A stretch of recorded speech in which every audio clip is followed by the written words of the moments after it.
So when you really start on YouTube, I think a lot of us really look at all we need to do is just upload a video. And we really don't know what's going on sometimes, but we really are passionate about our content. We're really passionate about getting those videos out to the world.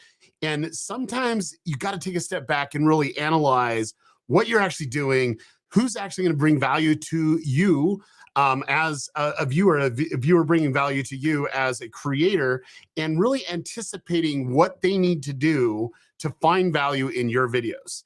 And it's all down to really understanding the audience, understanding what they would love, and predict that in a very, very impactful way, which is your content strategy. So if you're joining us, really excited to have you on this live stream. I'm joined by someone that I really admire, and I can't wait for her to jump on here in a second because you're going to learn from her. And I want to be able just to state this. I think we're all in different stages of our journey on YouTube, but the principles are principles. And the things that we should really focus in on are the things that we need to master. And when you master those things, then you're going to be able to see your path forward, because once it clicks for you, you're going to know, okay, this is what I need to do for specific growth, or this is what I need to stop doing because it doesn't necessarily resonate with the viewer. Now, the whole reason why we're here on YouTube is because it's a huge opportunity for content creators to create, to connect, but also to make a business. And that's what I get really excited about, is how it can transform lives by really developing an amazing content strategy that really connects and really grows with an audience. Now, for all of those that are on the live stream, really would love to know where you're from. Put it in the comments, and also the type of content that you create, because we're here all about helping you be successful on YouTube. Now, we just got done with Vid Summit. Vid Summit is a conference I started 9 years ago to really give a stage for content creators to really help people, help other creators that are coming up. And we just had one of the best, if not the best, Vid Summits of all time. And we learned so much. And during the very, very end, if you haven't gone to Vid Summit, you don't know anything about Vid Summit, I got a couple announcements. We're actually going to be at a new location, but I'm also going to give away some replays and also a couple copies of my book, The YouTube Formula. That will be at the end of the live stream when people are actually asking questions to the guests. So if you're ready to really grow on YouTube, I believe that you need to have the right mindset. The mindset that I believe every creator needs to have is a learning mindset, like someone that's willing to learn and grow and really modify. I've seen content creators come and go on YouTube, and the reason why they go is because they're not able to adapt to where you should go. They just keep on doing the same old, and it becomes stale, and then they lose their audience. They might plateau, and then they start losing. And then that's when they call me and say, hey, Daryl, what's going on? And then it's really helping them to be predictive on their content strategy. And that's the evolution of a creator. So if you want to be long-term sustainability, it needs to be financially viable. Number one, you got to make the money. And number two, really have a content strategy that will help you grow and really leverage what you need to leverage, which is that audience, and you can make a ton of money. Really excited about that. So that being said, we're ready to jump on and bring on one of my students, Natalie, with Design to the Nines, and we're going to have a really good conversation about YouTube, about the journey, about her journey specifically. But I want you to take a specific note on what she went through, and some of the things that she's saying that she focuses in on now, because that will lead to your YouTube success. So we got Natalie on. Hi. Natalie, hey, how are you doing? I'm doing great. Thanks for having me on this today. I am super excited for multiple reasons, because we met way back when, was it 2019 or something like that? Yep. And I remember that you were struggling on YouTube, and I want to jump into that. But before I do, do you want to kind of explain what you do on YouTube, and then we'll kind of dive into where you were and the things that you learned along the way? Sure. So I do DIY and home decor content on YouTube, and I really focus in on like empowering women to get out of their own way and be powerful is what we say on my channel. And what that really means is surprising themselves, getting their own fear out of the way and using power tools and things that they wouldn't have ever thought to use before.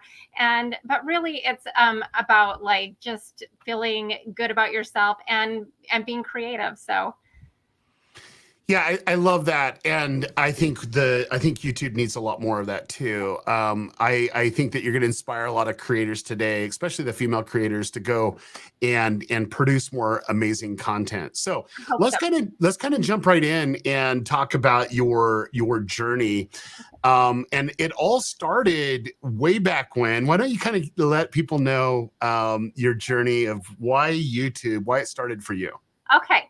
So originally I had it in my mind that I went to broadcasting school, and I'm not saying that you have to go to broadcast journalism school to be on YouTube. That was just what my journey was and what the path that I thought I needed to go on. And I am just a knowledge junkie in general. And so that just seemed the most logical path, because I was either going to go into broadcast journalism, like the news and all of that, or I really wanted to take over Martha Stewart's empire at the time and maybe like get on HGTV. And Wait, was that the time that she was in jail, or was that after? It was before. It was before. Okay.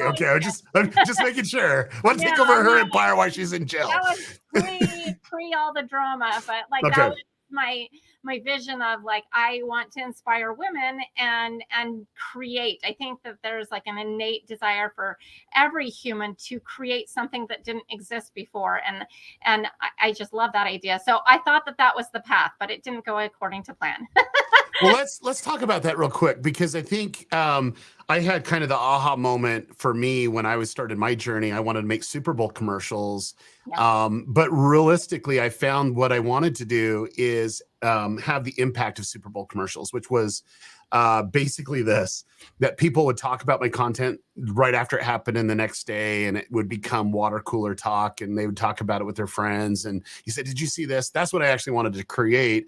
And I just equated it to Super Bowl commercials, but that's what I wanted to do. And so for you were saying, I wanted to help empower women and realize that they can do all these, these things around the house that normally would kind of go on the list of the honeydew list for the men.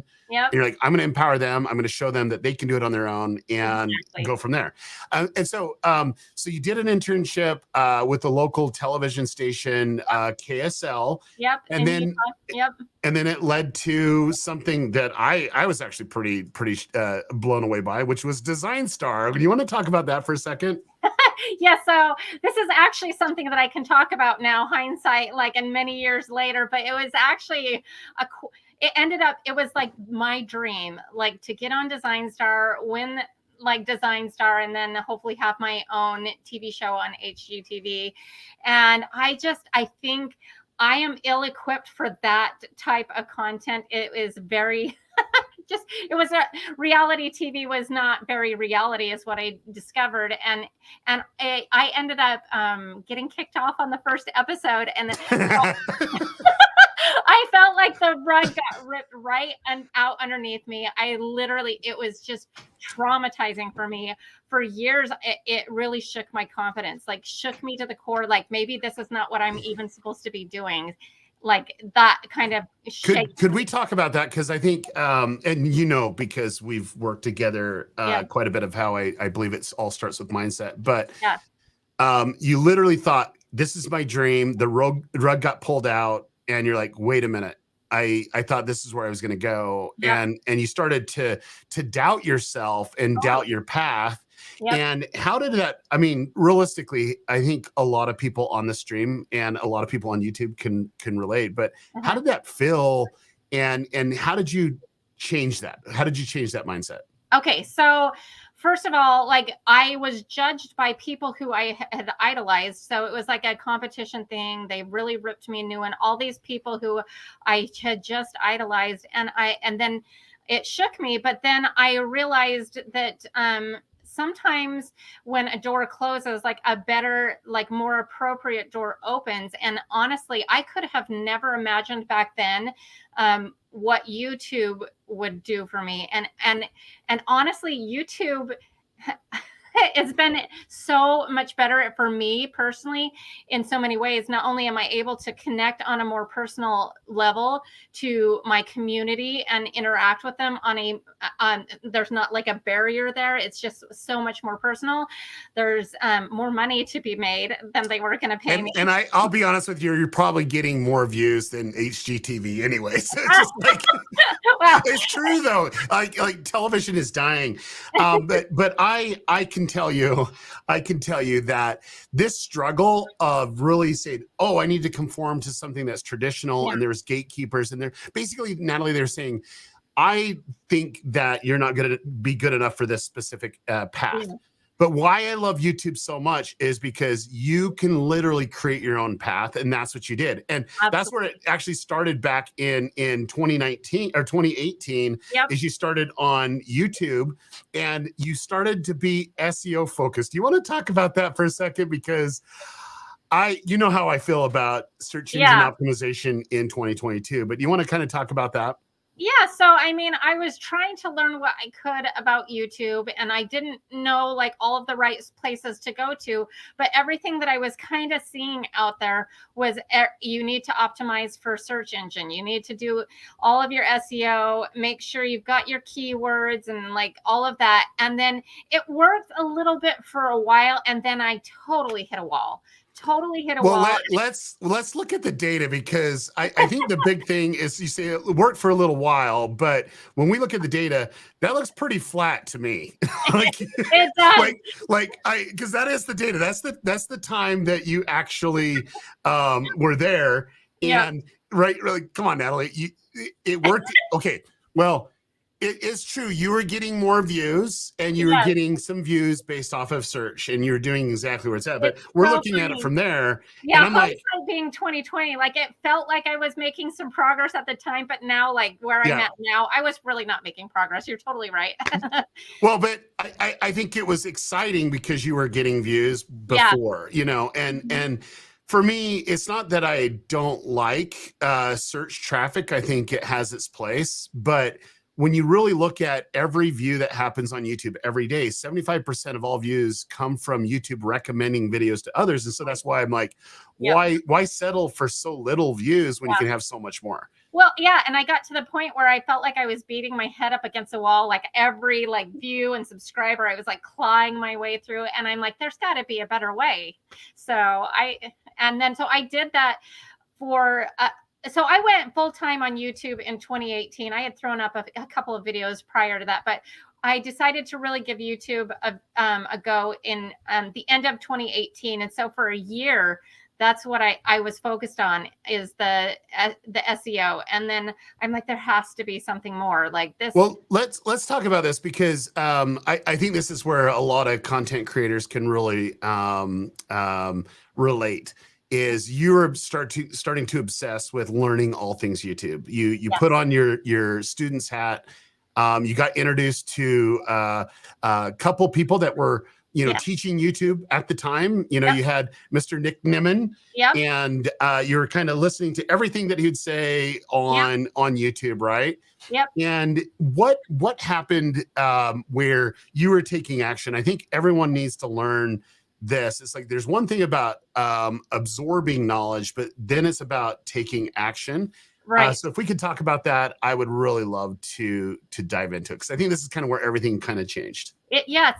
So I'm like, well, if I'm really going to do this YouTube thing, I need, like I said, I'm a knowledge junkie. I need to learn from the best. And Nick Nimmin was talking about how if you're really serious about YouTube, you need to go to VidSummit and learn from all of these amazing people. And so he actually had a contest on his channel to win a ticket to to VidSummit. And I entered a video, and I mean, it was pretty basic, to be honest with you, but I told him, I said, I am all in on YouTube. I want to learn everything that there is to know about YouTube. And I really think that going to VidSummit is going to help me. And it did. It changed everything for me. So well, let's talk about that. So when you went to Vid Summit 2019, you were just really focused in on learning. You were taking these opportunities, and you had 14, was it 14,000 subscribers at the yeah. time? Yep, 14,000 Okay. subscribers, which I had worked really hard for. Right. But yeah, and so I got to Vid Summit and I was blown away at the things that I was learning there. Like it was like information on steroids. I was like writing it all down, taking notes, and then I saw also this booth with a guy in it saying, "Well, if you want to really learn more," so like again, it's like that thirst of knowledge. You need to sign up for this course, and I am so glad I did. I know that you don't come on here to promote your course, but like honestly, his course changed everything for me. So yeah, I love it. So she's talking about the channel Jumpstart. So I put on a mentoring program for 12 weeks, and that's where we were introducing it. And the reason why I did it was I wanted case studies for the book, because I work with a lot of brands, YouTube creators, and I'm like, what if I teach someone what I do for brands and big YouTubers? And ultimately, that was that first group of people that was able to jump in, and Natalie was a part of that first one, and was really excited about that. But yeah. I know it's surprising, specifically when we jumped in, because the first week of my mentoring, we had we didn't even talk about YouTube. We didn't. And Goal setting, I think it was, wasn't it? It was goal setting, right? Because I'm obsessed with goals. I think if we're ever gonna move the needle, we gotta dream big, but make those dreams reality by creating an action plan to make and accomplish amazing things. Yeah.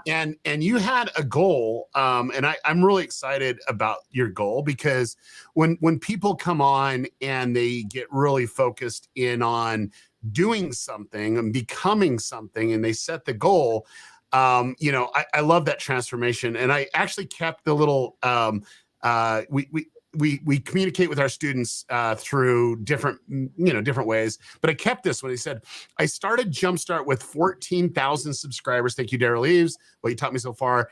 And you took a screenshot of 30,000 subscribers. What I love about this, let me move us out of the way here.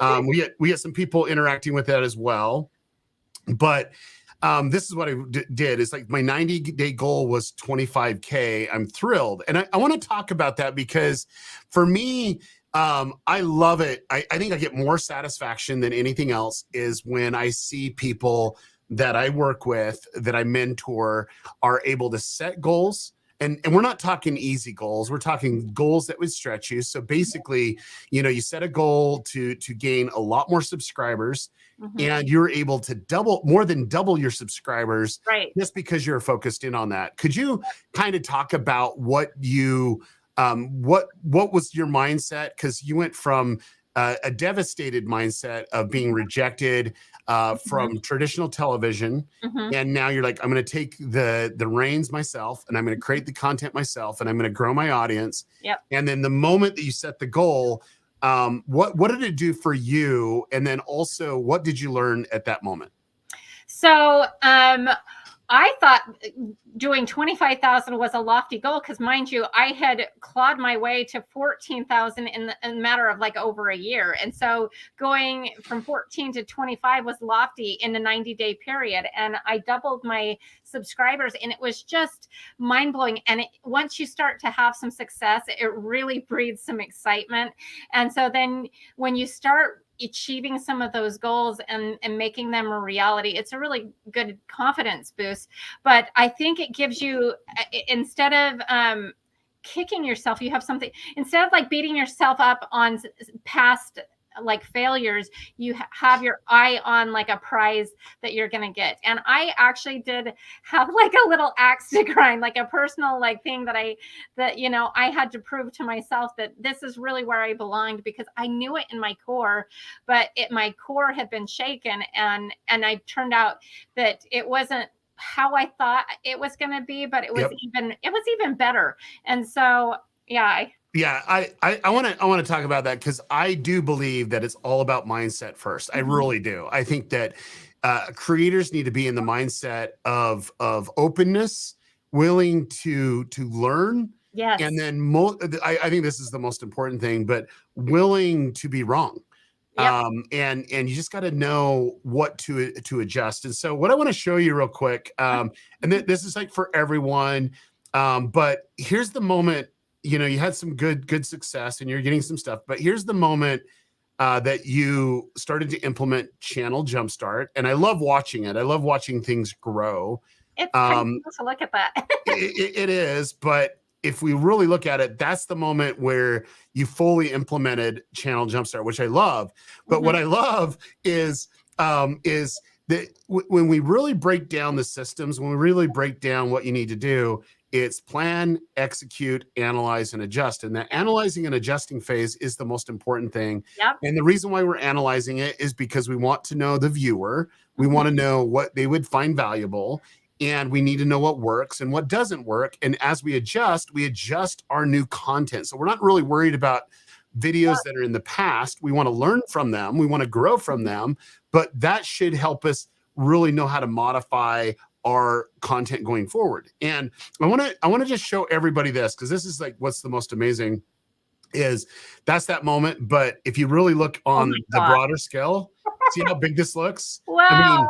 I mean, it's just barely getting going, you know, and like we can go a lot more in depth on this. That's so crazy to see that. Yeah. But I love it. I love it. And it has a lot to do with what we're doing on YouTube. Now, I want to get very specific because I think a lot of people here, they see these types of graphs and they're like, they get excited, but it's like, yeah, it happens to you, but it doesn't happen to me. Yeah. And I want to get very granular on this. And there's a lot to learn. And so you had a video that was actually taking off, and I want to be able to show that real quick. Okay. And this video had to do with Christmas decor. And a couple weeks ago, this is like when you're going through Channel Jumpstart, but I said a couple weeks ago, I was excited about my 50% growth. And then you said to me, so I said to you, just wait till you add a couple zeros behind that number. Yeah. And they're like, let's talk about that real quick because, and we'll read the rest of that in a second. Okay. Because you were excited for 50%, and I'm like, wait till we get a couple zeros behind that. Like I know you thought I was crazy. I know you did. I know you did. Well, I was hopeful, but yeah, I didn't. You know, I didn't know at the time, but I was hopeful, but yeah, I hadn't experienced some of that really. Yeah, but you didn't experience it, which is fine. That's where you had to trust someone with a little bit more experience than you. Right. And I'm like, just wait for that to happen. What I love about this, and this is like by far one of my things, you know, and you're like, well, I forgot to grab the photo before the new video was posted tonight. I was just shy of 1000% growth. I'm blown away by this. like this, the system's working for me, but it's not. Like, I want everybody to know it's not the system. It's just literally understanding YouTube. It's literally understanding what works and what doesn't work. And at the end of the day, when you actually understand how to leverage your content and really bringing value to the viewer, that's where it can take off. But from your perspective, this is by far your first video that just really popped off. I know that gave you a lot more confidence. But what was going through your head when you started to see success? Because the numbers that you were pulling in, Natalie, wasn't even remotely close to what you're pulling in. Like you do SEO here, and then you know up here is your new type of traffic, because YouTube literally figured out who your viewer is and was like getting your video to your viewer. Yeah, it was.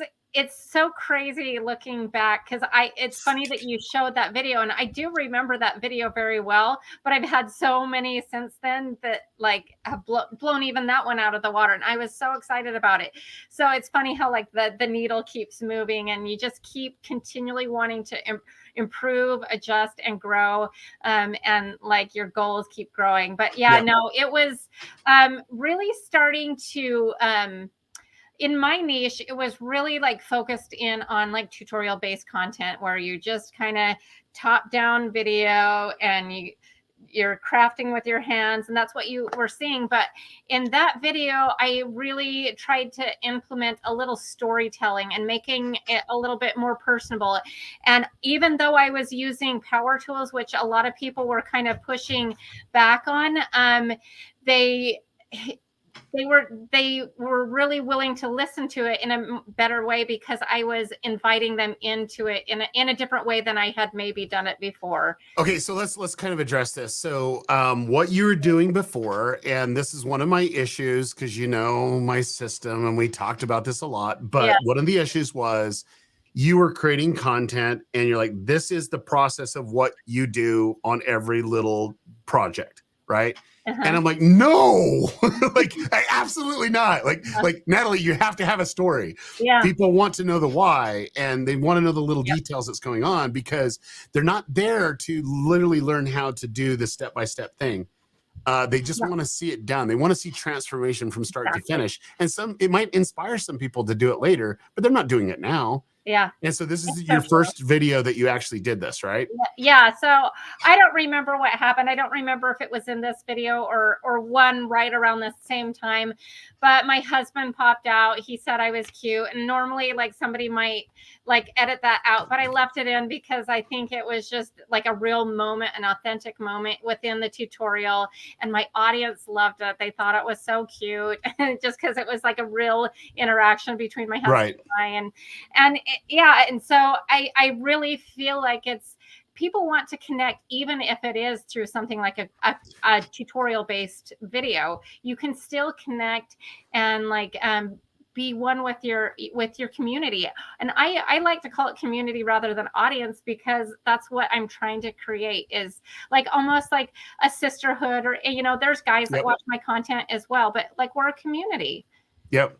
Well, let's talk about this because I think like really understanding what you're doing. You're not making a video, but you're actually providing value to a community because you know I talk about that all the time. Mhm. And I think the big thing for me more than anything else is really focusing in on the community, really honing in on the community, Mhm. and having that community interaction. And so, Yeah.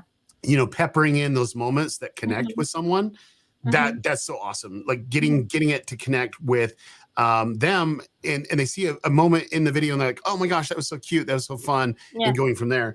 And I believe anyone out there that's doing resource-based videos Mhm. should really study Bob Ross. And Bob Ross is all about community, like literally Yeah. all about community Yeah. and all about connection and all about rituals. And they have so much fun with it. So when you started to see, oh, that worked, they engaged with that, what did you start doing to your content after you realized, oh, you had the permission now to Yeah. actually do this? Okay, so this is so in my niche especially there is like or was I should say I don't know if it's still the case but it is on a certain level this like idea of perfection, like you have to have a perfect house, you have to have a perfect life, nothing can be out of place, like all of the finished pictures need to be perfect, and so and we don't like to be embarrassed, and as I learned on a really grand scale, that it's really not the end of the world. And so, what I did from that moment, that's like authentic moment, was that I realized that people want a human being, not like a like this facade on a TV. And so, what I started doing more and more was leaving in imperfection, like when something doesn't go right, or like showing the before pictures, like for example recently like I did a before of my son's bedroom and it was a mess and I left it like that, and and a lot of people in my niche especially would have cleaned it up before they actually did their before shots, but I'm like, hey everybody, this is real life, and it actually made the before and after Yeah. even But better. that's I think that's the biggest thing Yeah. is this is really looking at the authenticity, Yes. right? You need to have authenticity, you need to Yeah. connect. And when it's like this false facade, Yeah. that just belongs on Instagram because that's pretty much fake anyway. Yeah. But at the end of the day, we want to show real connection, and that's what Right. people do to go. Now let's go ahead and go. What do we do?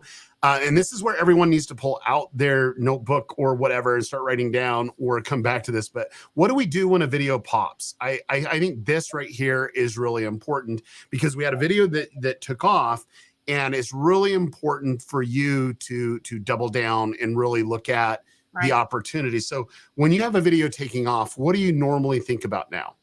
Now it's different than what it used to be, but now I immediately start planning the next video in that same category, like making a video that was almost similar to that and getting it ready for the right moment to release it, and really capitalize on that momentum and really getting jump starting the channel, right?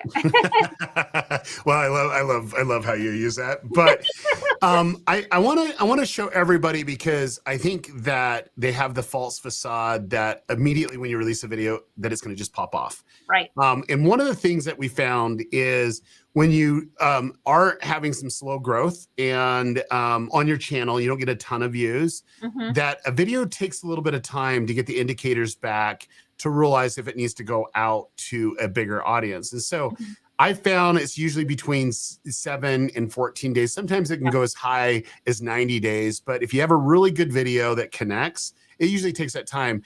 And if you look this video right here, this is what it was happening. So you were actually just above just average, and right around that time, right around 12 days, it started to increase substantially. And we always look at the traffic sources per se. We always like to dig deep in the traffic sources. But this is the first time that you had a banger video, because the other ones, you got a lot of views. But this was actually a banger video, and it took a little bit of time for YouTube to do its thing. I mean, if you look at it, I mean, it's, you know, going, it's just average, and then it just starts to elevate really, really high. Yeah. And I want to talk about that specifically, because I think a lot of people don't know what's going on. What YouTube does is they look to see, did a specific group of people like it? When they like it, from the click, from the retention of the video, but what they do next. And they're watching more of your content. And then YouTube says, oh, let's get it out to a wider audience. And the moment at around that 7 to 12 minute, you know, or sorry, day mark, it started to get a lot of velocity on it. And it was all coming from the YouTube homepage. Do you want to talk about that real quick? Because this is, I think this is the aha moments, how fast you can get traffic. Versus this stagnant search traffic. You actually had a big boost of traffic. Do you want to talk about that for a minute? Yeah, I remember on like the first 7 to 10 days, I was like, let's see what's happening. I really feel like this video is going to hit, but I knew it was going to take a little bit of time. It was a little bit longer video, but like at day 10, it popped, and I knew it was going to take off at that moment, and it kept gaining momentum and gaining momentum. So I immediately, from the moment that it popped off, I started planning what I would do for my next video in that same category, because I knew I needed to capitalize on it. Now, what was interesting about that is my second video I did release was a few weeks late after that 10-day mark. It did pretty decent, but what it actually ended up doing is re-triggering that video, because it had started to kind of like level off a little bit, and then it re-triggered it and continued. Yeah, let me just show that so you can see what happens. So so when you have a really good video that YouTube loves, it wants to put it where people want to see it. So the number one place to get the fastest amount of views is on the YouTube homepage. And YouTube needs a little bit of data. So when you really look back at this, and this is where I love it, you get fun. It starts to take off, and then it starts to plateau a little bit. And then, you know, between 60 and 90 days after release, if it's a really good video, you're going to see an increase. Now, this is where I think you can help everyone specifically. Like, what do you like now that it pops off, you know, immediately, and you start to see it gaining momentum again, what do you do next? Like, I know you mentioned this, but I want you to say it again so that everybody knows what to do if they see that in their data. So I planned my next video, and I got it all ready. And when it started to kind of wane off a little bit, I released that video, and now it's doing the same thing. It's starting to level off, and I've even got another video ready to release now that it's kind of tapering off again. So I'm going to continue to capitalize on this one video. Yeah, and you need to. And when I look at everything, it's really understanding what's going on. So, you know, after release, you really look at it. You're really, from a tactician side, really looking at what to do. But ultimately it's the timing of everything. So this first video, it took, 12 days before it popped off, and then it went again on 60 days, and now you know what to do. But let's talk about what you do right after release, because I think a lot of people might see it, hey, they get some traffic, and where you have enough trust and authority with YouTube, then YouTube says, you know what, we can now know that you have active viewers, and let's get them in front of more people quicker, because you've actually seen it consistently where people are clicking on the homepage. This is what I love, because after release, you had this success. And let me move us real quick, but you seen this success. So just immediately out of the gate. Yeah, that was a different video. Yeah, and it immediately out of the gate, it did good. Can you hear me?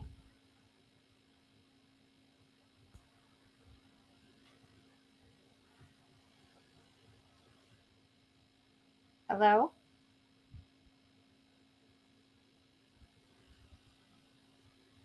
Hey, Natalie, it looks like he's frozen, so we're going to try to get him back on here. Okay, I'm like, keep talking if you want to. Just me. Okay, so I'll just keep talking until he comes back on. But what I was going to say is this video that he just showed was actually the first time I released this type of content in that bucket, and it really did pop off. And here he's back. So there you are. Yeah, I don't even know what happened, but anyway, we're here. We're ready to go. So hopefully you were doing a good job. But I don't know. We'll see. So really quick. So when you're starting to see momentum, and you start to see it basically like this, and I want to be able to add this one more time, but you see it right out of the gate that it starts to pop off. That's completely different. If you really look, you're kind of flat along that. So YouTube already looked at your content and realized, oh, okay, this is where it's at, and this is what it's doing, and it got the audience itself. And then ultimately it's more about connecting with them specifically to that audience. And if it's a really good video, then it's going to, 30 days, 90 days, 120 days, you're going to see a bump up. Where that one you didn't, you got it all at the gate, and you're going to grow, right? And so what do you do? What do you do when you plateau? Which really good video, out of the gate, but it doesn't really, it just slowly goes up. What do you do with that type of content? I don't know. I don't know if this is the right answer, but you can continue making content in that, because clearly it triggered something that worked. That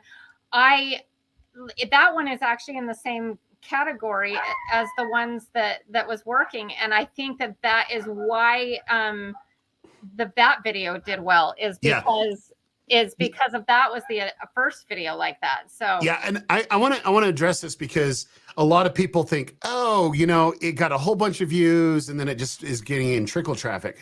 All we care about is providing value to viewers. And so if you actually have that video and it's taking off, and then it goes for a little bit of while, they're finding enough value to watch it. And then there's an indicator I look at very specifically, and I'm going to just nerd out for a second, but it's just like, if you go into advanced mode and you get your average view per viewer, you'll notice that video was actually satisfying more viewership. Like they got a whole bunch of views, but they were watching more content, and that's what we're actually looking at.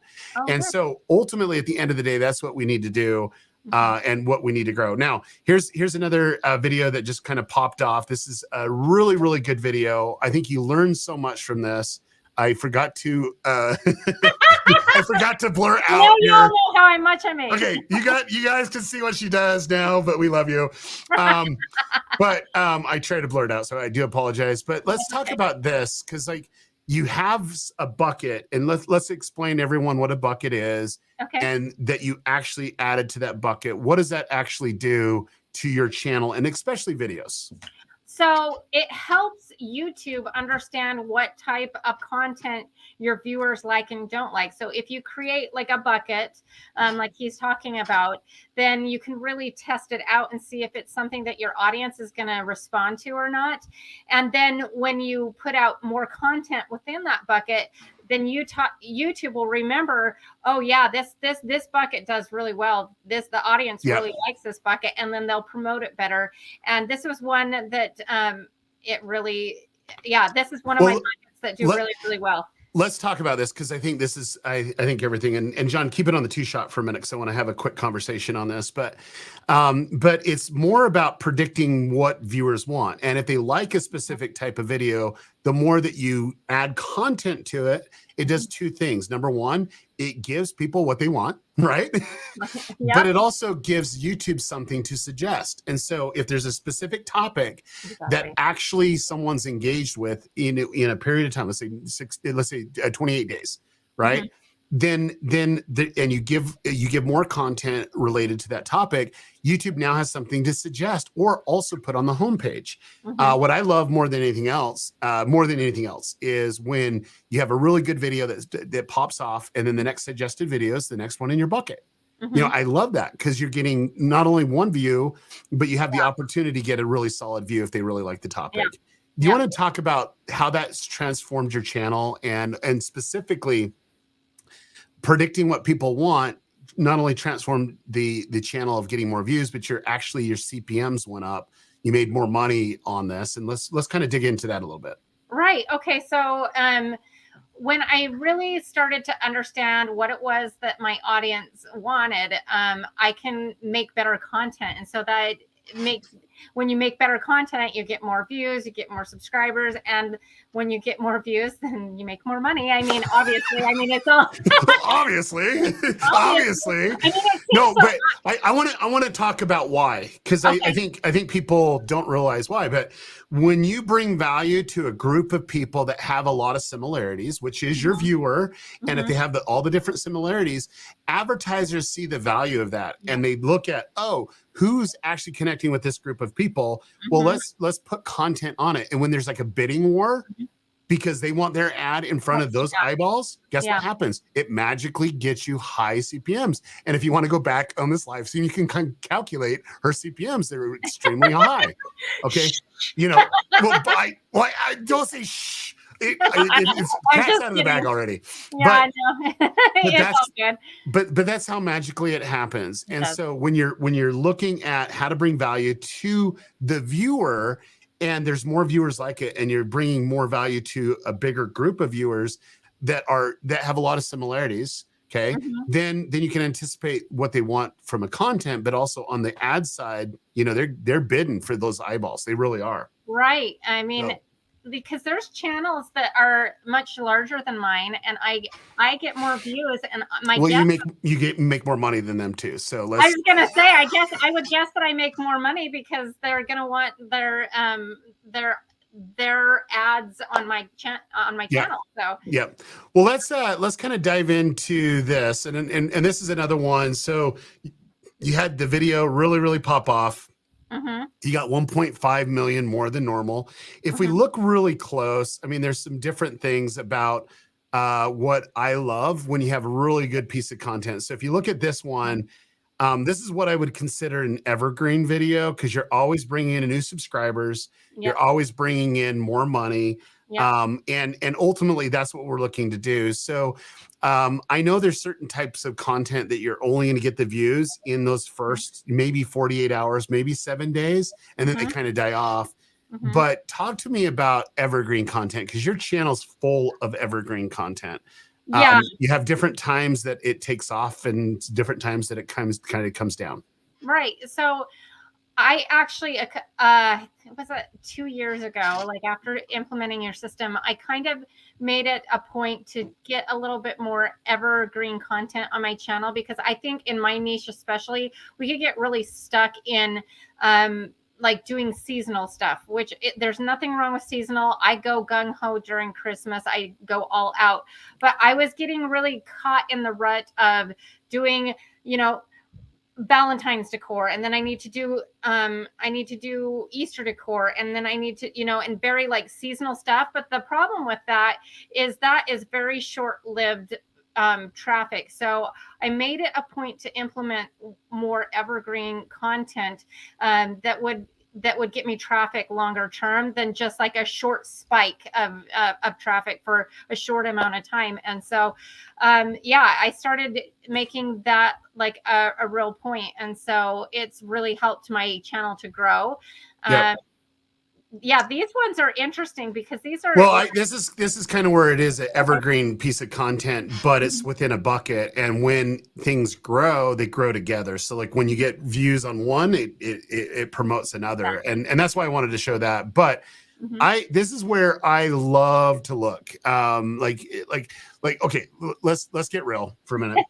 Okay. You know this better than anyone else, right? Because you've been here on the journey. I only care about a couple things on YouTube. And the first thing that I care about is where people are actually watching your videos. Like I'm obsessed with it, right? And then I want to know who's watching their videos, like who's in those traffic sources that are watching the videos. And then I want to know where they find value, because like you'll have different metrics for different traffic sources. And for all of you that don't know, every traffic source has its own algorithm. So there's algorithms on YouTube, and every traffic source is different, but also viewing behavior is different on the different traffic sources. So when you get into the head of the who, that's really good. And that's where I obsess over this. And you know more than anybody that real-time traffic I care about.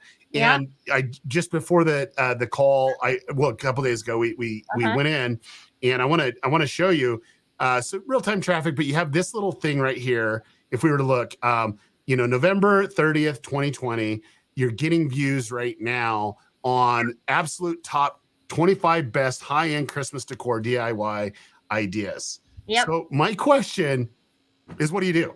Like if you see that in your real time, what do you do? So I actually started to notice that a few weeks ago. And so you start planning more content with under that video, especially since it's 2 years old and it's getting traffic. It's time to make another video like that. And so that's what I did.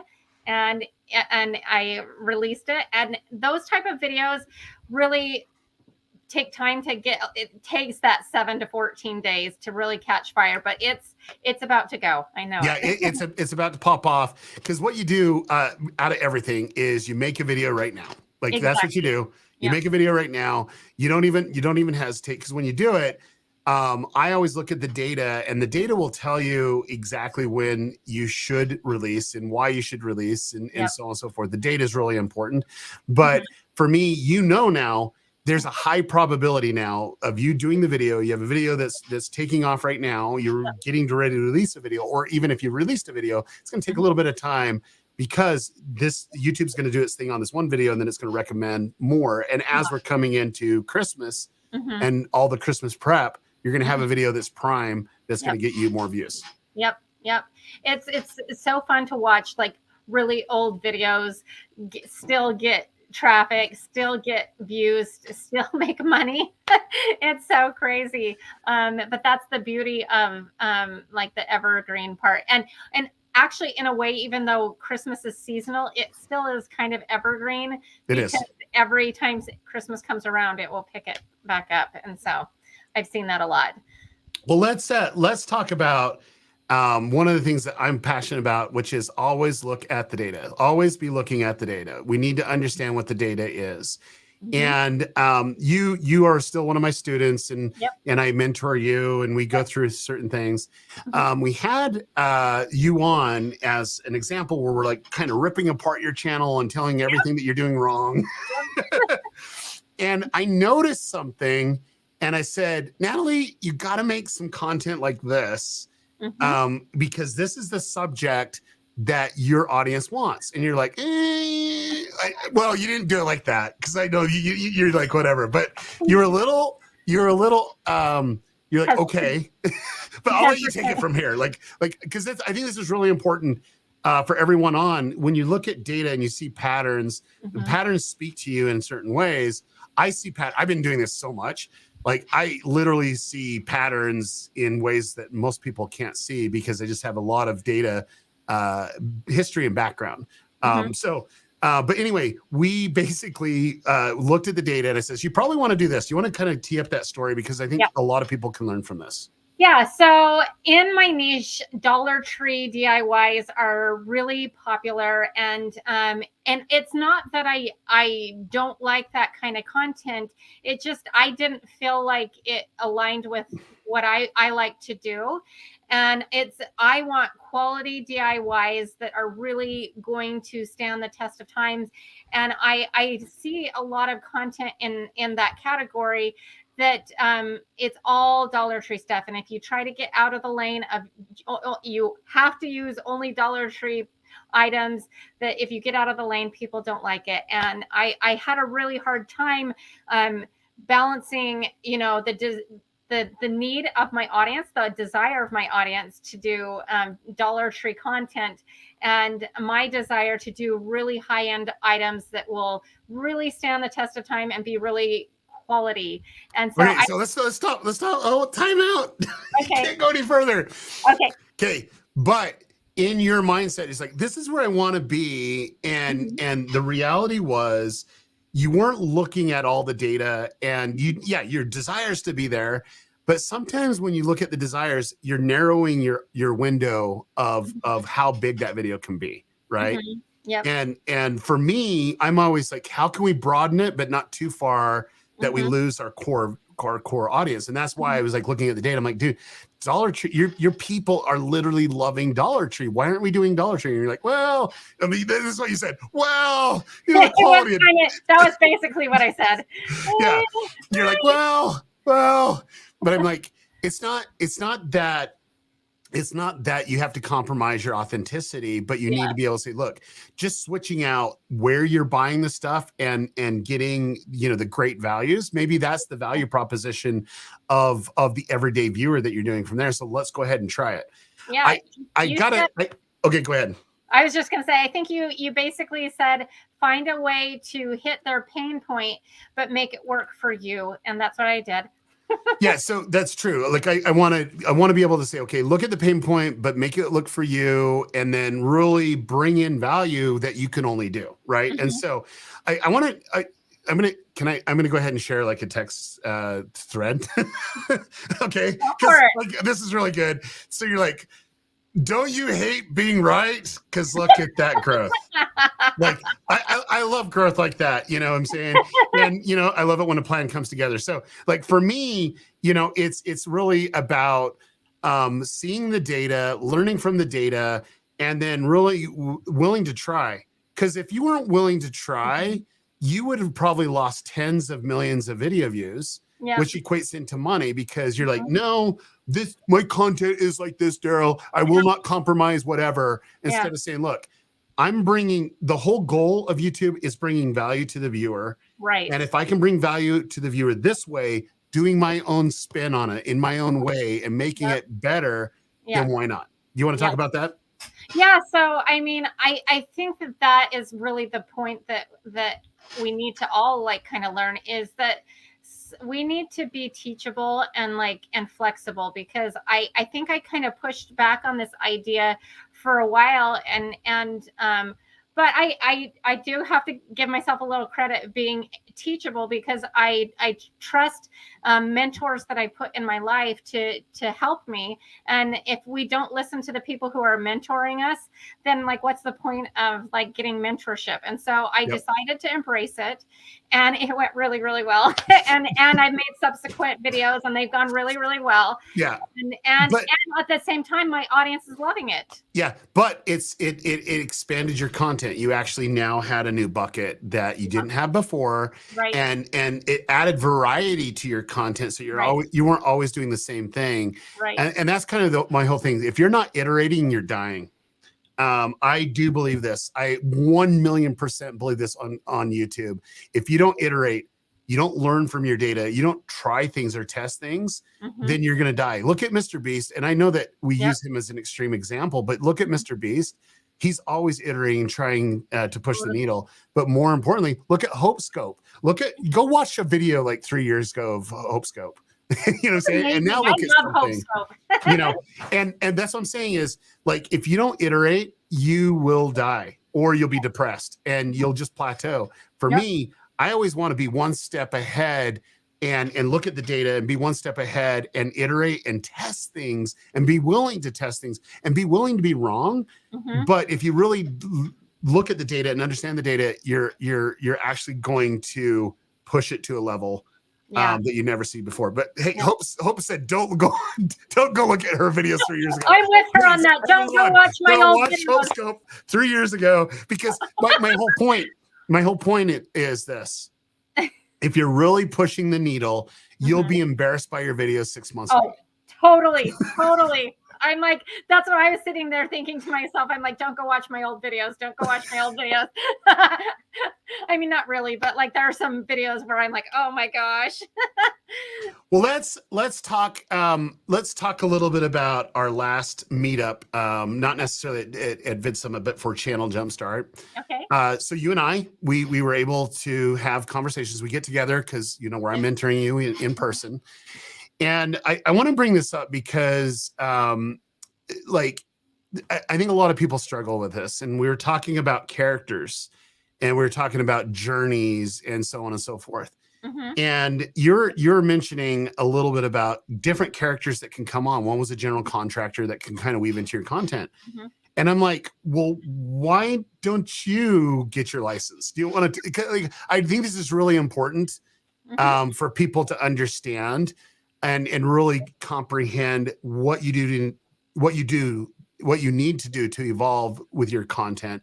But can we talk about that moment? Because I think that's a really big aha moment. And I know that you're at different stages on that journey, but I think it's just more understanding that just because you're putting out content and it's working, you need to develop, a content strategy around characters and then also situational things. Yeah. And so, definitely. Like, I think that when we were talking about it, we were talking about like my greater vision of like doing this huge project where I make over a house, and I had mentioned, well, maybe I need to bring in a general contractor, and you said, well, you become the general contractor. So where I'm at on that journey, interestingly enough, is I am going to get my general contracting license, but since I'm a knowledge junkie, as I had mentioned before, I am going to do like a certificate program. I actually haven't even shared this with my audience yet. So if any of my audience people are watching this, I love it.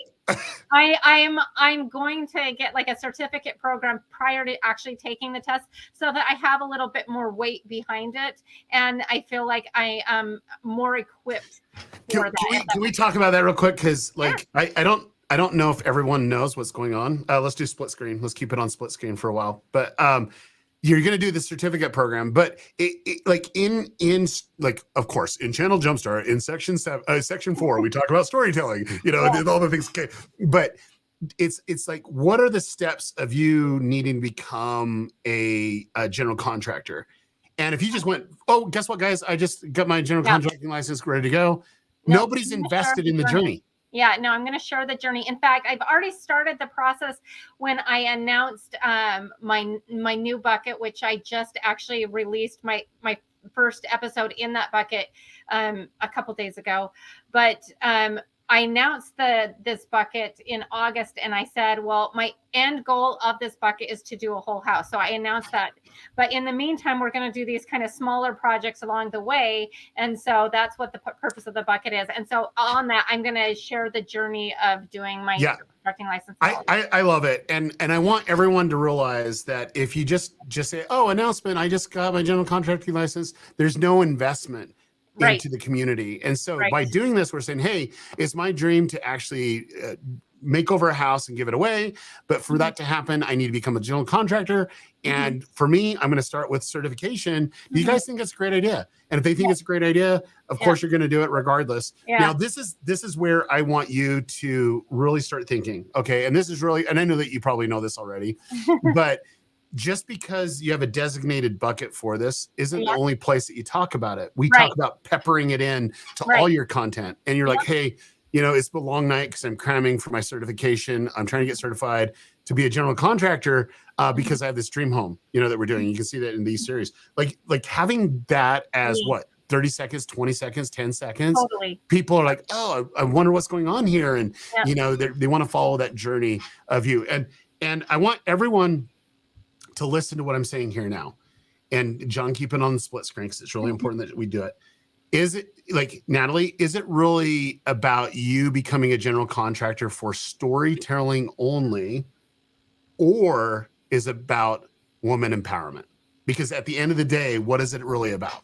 Women empowerment and showing that that like I don't know, I think it throws people off when they watch my channel. They see this girl who wears a lot of makeup and earrings and like is a little fluffy, and I'm getting with the power tools and building like a fireplace, and they're like, wait, this doesn't add up, because a girl like that should have her husband be doing this, Yep. picking this up, but that's not the case. And that's the whole point, is that we are so powerful as women, and we can do amazing things. And I think, and that is not, I, on my channel, I don't need to put men down to lift other women up. That is not the point of what I'm doing. It's, we can lift each other up and do amazing things that we just didn't know we could do. And I think that that's the whole point, is just really lifting women up.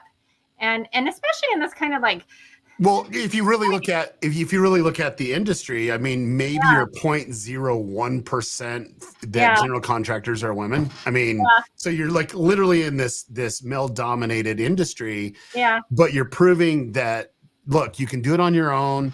You can do it in the way that you want to. Yes, you're going to be working with your hands. You're going to be working with power tools. And what I love too is some of the products that you have coming online that's going to be geared to women. You know, it's I'm really excited about stuff like that, because, but it's all about more about, hey, do you know what? That's the underlining theme of your channel is, hey, ladies, don't wait for the man to do it on their honey-do list. Don't wait this or whatever. You can do it now, right? Yeah, exactly. Like now it's kind of funny because the honeydew list is mine. Wait, no, the question is, so the roles got reversed on that. I love that. Well, no, he like definitely takes care of the cars, but I am the one who is like building the fireplaces in our house.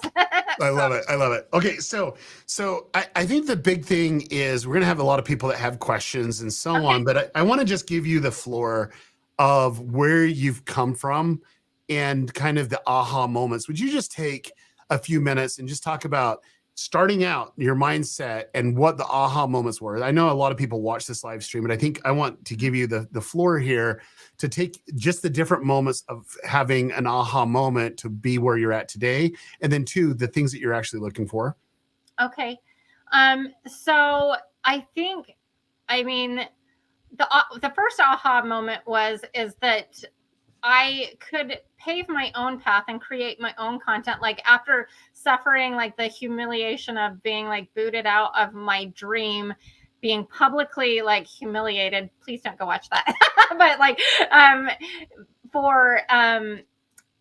like, and realizing that I can do it myself on my own terms, and that actually can create a more balanced and happy life for me, and I can connect on to my audience in a way that I couldn't have previously.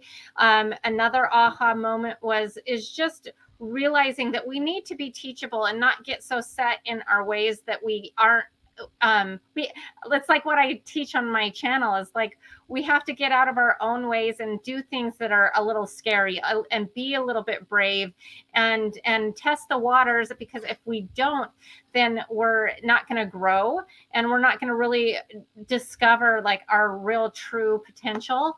And so that was an aha moment. You know, obviously the aha moment is surrounding yourself with good people who have information that you can learn from, and really listening and learning from them, because like it's wonderful to have a mentor, but it's not wonderful if you're not taking their advice and learning for it. That's not to say you shouldn't trust your own gut, because you should, but there is wisdom in following people who have knowledge that will help you. And then the real benefit is that you can then turn around and help others and lift others up as well. And so I just love that.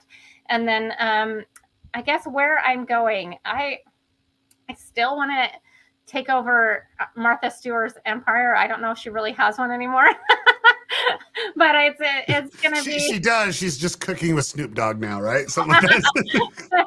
Anyways, but it will be my and it doesn't even have to be on that level necessarily, but I just want women to feel good about themselves. I want them to have confidence. I want them to love themselves. I think a lot of times women struggle with that, and to feel like they're enough, and as I end every episode, I say, you are more powerful than you know. And that's because and that really is because it was kind of a fun play on power tools and using power tools, but really what it is until you really try, you won't really discover how much potential you have. And so I just love it. I can hoping to continue to grow and ultimately build that house for somebody. Well, I would love to do this announcement live, just so that everyone knows what's going on and so on and so forth. But Natalie, would you actually be one of the speakers at Vid Summit 2023? Really? Like I'm dead serious. I am dead serious. I've been waiting for a long time to do this. Oh, I would absolutely love to. And funny you should say that. So it's on my goal list. You didn't know. Well, guess what? It's on my goal list. Okay, so the reason why I want to do this is you have an amazing story. You have an amazing story that inspires. But the biggest thing is you're taking action. You're surrounding yourself by the right people. You're learning the right things that you need to, and you're making your dreams become reality because you're still setting goals. And what I love more than anything else is to see people moving the needle, and then two, also people following their dreams by moving the needle. And I can't wait for this year because I need, okay, first off, I need a kick butt case study. So what you got to level up, girl. Oh, I'm going to, you know it. And I do know I've got some stuff in the pipeline. So. Oh, I know. That's what I'm saying. Like, here we go. Like, I do know a little bit of what's going on, just a little bit, but I can't wait to learn from you, in Dallas. And for those that don't know, we are holding Vid Summit 2023 in Dallas, and I forgot to raise the price. So if you want to buy a ticket now, the price is going up after the live stream. Like I'll give you probably to the end of the day, but you'll want to do it. It's like amazing, and you're going to learn from Natalie on stage and others. I'm really excited about it. Can I give you a little plug on that? Yeah, please do. I just want to remind people, but that is the moment everything changed for me, is the moment I went to Vid Summit. So like, if you're like waffling back and forth whether you should go or not, you should absolutely 100% go if you're serious about YouTube and want to have results and are sick of beating your head up against the wall, because that is where you're going to learn and it's going to change everything for you. So there's your little plug. And thank you. I'm so honored and I'm so excited. Well, I wanted to hold this off for this moment just to get you embarrassed, because you get embarrassed. Did you see how embarrassed she got a little bit? She's like, but I had to. But no, I'm really excited to learn from you. And for me, I hand select the people on stage at Vid Summit, and I really look for two things. Number one, I look for someone willing to give what they have. I don't care, what color, what sex they are, or anything like that. I just want somebody to be willing to give and have a servant's heart. You have it. You're helping a lot of people, over the last couple of years to really get grounded and help them understand the importance of YouTube. And believe it or not, you're impacting people to want to be better on YouTube, not just your viewers, but the people that you help too, because you might push your thought. Hey, have you thought about doing this, or have you thought about doing it that way? Helping them see a bigger picture. So it's my honor to have you on stage. I'm really excited about that. So I think when you give, you get. So yeah, you give. Well, I love it. So what we're going to do right now is two things. We got John Polam, who's our moderator here for the first time. Okay. John's super awesome. He's one of the guys that just brings a ton of energy in. He does. And always got a funny joke. We've had some super chats come in, but so John, what we're going to do, I don't even want to pick the questions that's going up. So if you have a question for Natalie, go ahead and put it in the comments here. We're going to go through a Q&A for a little bit of time. Okay. So that way that we all can kind of discuss and talk about YouTube and the innards. And I want to nerd out too. So if you have a question for me, put it in there as well. So John will be selecting the questions that's coming on, but this is the first time we've actually had all the super chats that come in. I want to just start with those super chats first. I know some of them aren't questions, but I want to give them the what they deserve because they're paying for this, and I really do appreciate it. So John, why don't you start bringing those up, and then I'll let you read them, like see what's going on, and we'll kind of react to it. So. All righty, and I can turn off my camera because you don't need to see me. Can you still hear? Oh, then I'm. Can you still hear me after I remove my? Yes, we can hear you. No, we can't. Just pull them up, John. I can read it. It's no problem. Okay, who do we got?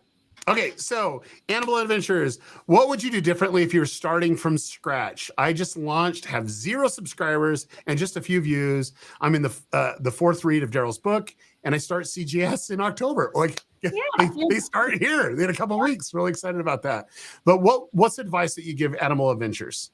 Honestly, he is doing it right from the beginning. It looks like reading your book, taking the channel Jumpstart, absolutely like must do, because you're surrounding yourself with people that know what they're doing, know what they're talking about, and are not going to lead you astray. You also need to like trust your gut, but all be teachable, be completely teachable by people who know what they're doing. And I think you've got a great start. So I'll speak into this too, because chapter 11 right here, chapter 11, see that?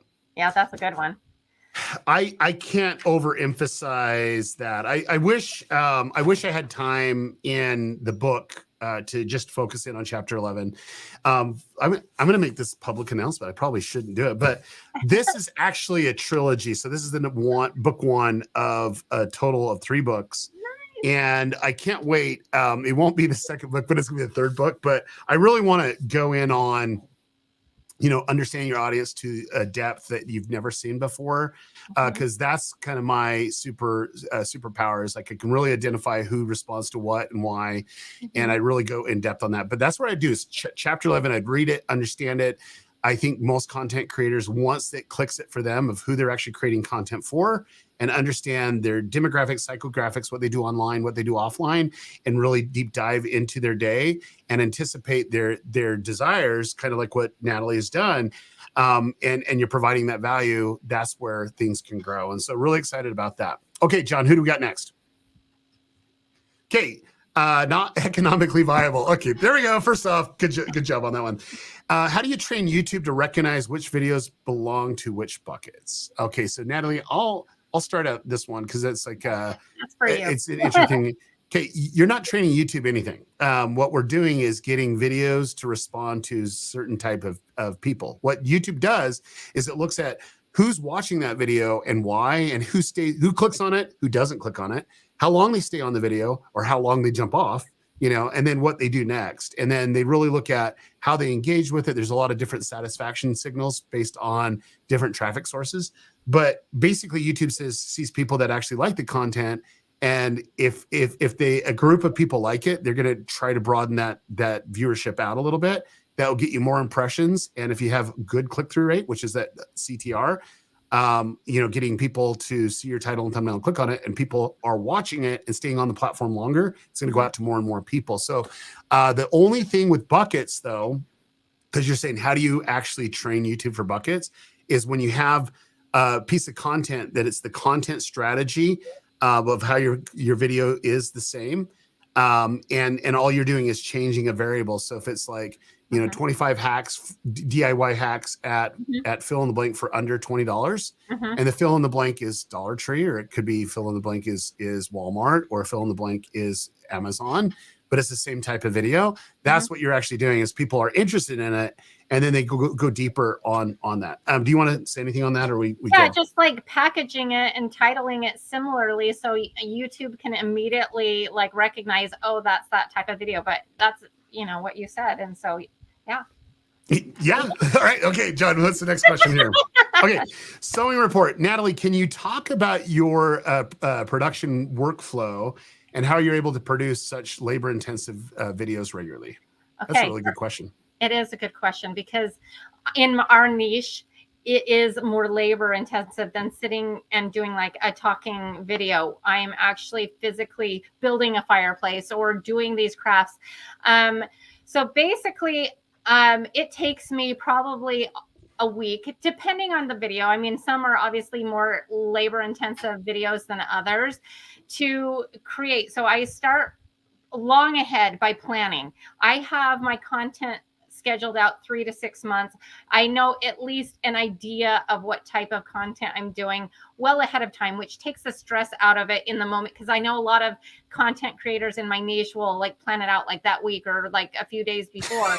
And that's what do I always say? Don't be reactive, be proactive. Yeah, you gotta plan ahead. And so if you have like that all planned out, that takes that element out. So I do a lot of planning beforehand, but when it comes right down to it, I take a couple of days to shoot. You know, sometimes it will take a little bit longer if like it's a room makeover or I'm building something big. If it's like thrift flips or something smaller, it's a few days that I shoot. I am now at the point where I have hired an editor, but before that, I would then take the next couple of days to edit. And then, oh, sorry, I missed a spot. I have an idea of what the thumbnail is going to look like. Well, before I even make the video, Daryl, there you go. You are listening. Which is interesting in mine, because if I haven't created it yet, then that kind of is interesting. But if you have an idea of the layout or how it will kind of look in the end, that's good enough. And then you can plug in your finished products or whatever into the video. So yeah, I love it. Let me answer a little bit more. Okay. For me, with my students, I always want them to have enough that videos that are done. I would love that they're 2 weeks to a month ahead, so that they can be reactive to the data on what they were proactive from. So they might have 4 or 5 videos, maybe even 12 videos that they're just sitting on. Yeah. And sometimes, oh, this is popping off. Well, let's just rearrange the schedule a little bit and put that there and go from there. But you can't be reactive until you're proactive. If you're reactive, you'll never have the time or the energy to take your channel where it needs to be. If you're 1 or 2 months ahead, then you can be reactive to what's going on because you already have 2 months ahead of content, but it also gives you some breathing room. Like, so if a project, because she has huge projects that might take more time, she's not killing herself staying up till 4 a.m. trying to get a project done for a video. She can actually have a life. Which is really important. I'm still working on that though, Daryl. I know, but we're I'll get you there. I promise I will get you there. I'm like on any given time, I'm 1 to 2 weeks ahead, but getting further ahead has been a challenge, but I'm working on it. But it's more about preparing for it. But we'll get to that in a minute. Okay, so John, what's the next question we got going on? Okay, so we have, if you have a similar competitive video topic to someone else who is larger and they make the same video after you, will YouTube shift the impressions over to that creator? By the way, love the book. That's a good question for you. I'll answer that one. No, YouTube doesn't really care about the larger creator, smaller creator. They just look at who your audience is for your videos. And one of the biggest, like this is probably one of the biggest misnomers in YouTube is there's a lot of people that try to trend jack or social hack these bigger videos to get it to recommend. And I just want suggested videos. What's interesting is the #1 traffic source to recommend you to the right viewer is browse feature. That means getting on the homepage. YouTube will give you more views faster than anything else. And you might get some trickle traffic coming in from suggested videos. But if you go look in your analytics of what videos are being suggested, they're going to be your videos. Like you have a higher probability of someone watching multiple videos of yours. And that's where, if you're doing great videos and they're related, then you're able to go from there. So don't look at it that way. I never look at scarcity if they're making it the same topic. I just don't. All it's going to do is give you more opportunity to get suggest out there and actually get more views. So, okay, John, what's next? Okay, Jake Thompson, Daryl, what is one falsehood you've said in one of those videos? Okay, we can get to that. Natalie, what is your favorite tool to use for your project? So what is your favorite tool to use for your videos?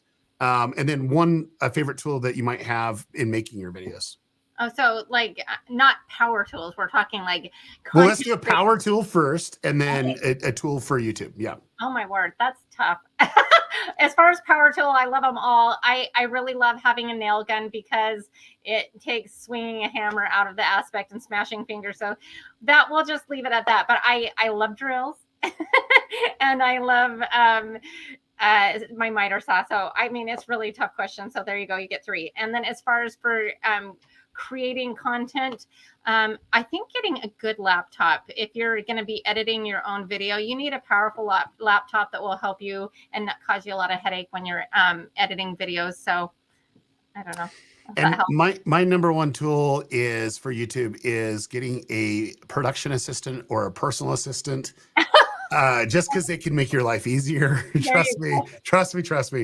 Okay, so a falsehood in one of your videos. So I would say the falsehood when people have this misnomer that YouTube hates them, that the algorithm hates them, that's a misnomer.